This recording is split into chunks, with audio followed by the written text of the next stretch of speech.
चतरा लोकसभा का द्वितीय फेज के चुनाव का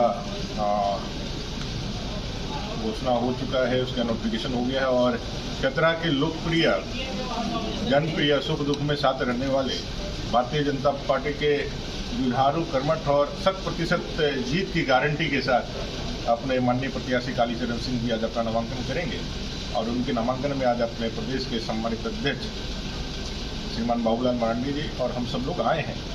और ये जनता आप देख रहे हैं किस तरह से उत्साहित है।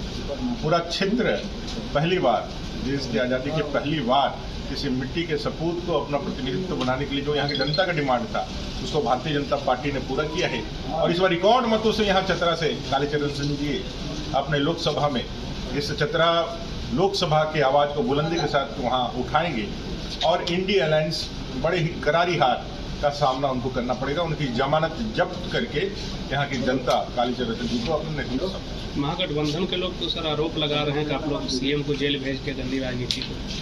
देखिए, देश के संविधान में कोई कानून से ऊपर नहीं है, चाहे मुख्यमंत्री हो चाहे किसी भी पद पे बैठा हुआ कोई व्यक्ति। जिसने इस झारखंड के जल जंगल जमीन के साथ अन्याय किया, जिसने यहाँ के 3.5 करोड़ जनता के साथ धोखा किया, जिसने यहाँ के जंगल को, यहाँ के पत्थर को, यहाँ के बालू को, यहाँ के कोयला को, यहाँ के युवाओं के सपनों को जिसने बेचा है, आज वो जेल के सलाखों में अपने करने से है। उनके उप मुख्यमंत्री थे, उनका जेल था, उनके डीजीपी थे, उनके एसपी थे, उनके थानेदार थे, उनके सिपाही थे, बावजूद इसके उनको जेल का सामना करना पड़ा।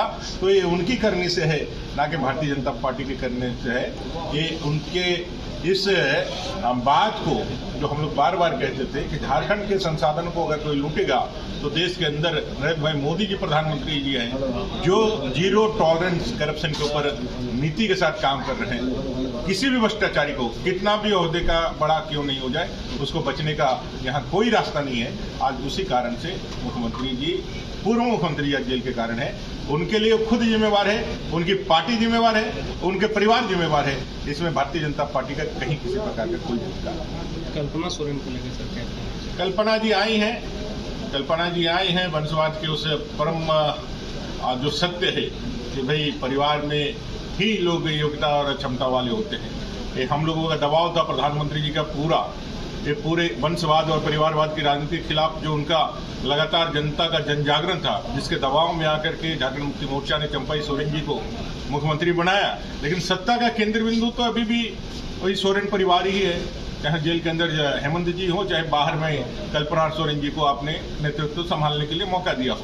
बसंत सोरेन एक अच्छा वक्ता भी है, उनका युवराज भी है, मंत्री भी बना हुआ है, लेकिन हाशिए पर भेज दिया गया।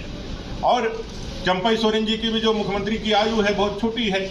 मुख्यमंत्री पद और 2-3 महीने उनको रहना, 1 महीने 4 यदि वो आ जाएंगे जिनको रिप्लेस कर दिया है, और हारेंगे तब भी उनको रिप्लेस कर दिया जाएगा क्योंकि उन्होंने जान मुत्यार आया। इसलिए झारखंड मुक्ति मोर्चा हो, कांग्रेस हो, आरजेडी हो, वो अपने वंश को बचाने के लिए लड़ाई लड़ रहे हैं। हम लोग देश के निर्माण के लिए, देश को विकसित भारत बनाने के लिए लड़ाई लड़ रहे हैं। ये देश की जनता जान रही है और कल्पना सोरेन जी की हार, सुनिश्चित हार गांडे विधानसभा में भी होगी। 14 के 14 सीटें लोकसभा के, एक उपचुनाव गांडे के, वो भी भारतीय जनता पार्टी जीतेगी और इस झारखंड से इस अंधी बहरी गूंगी सरकार को खाड़ फेंकने का शुरुआत होगी।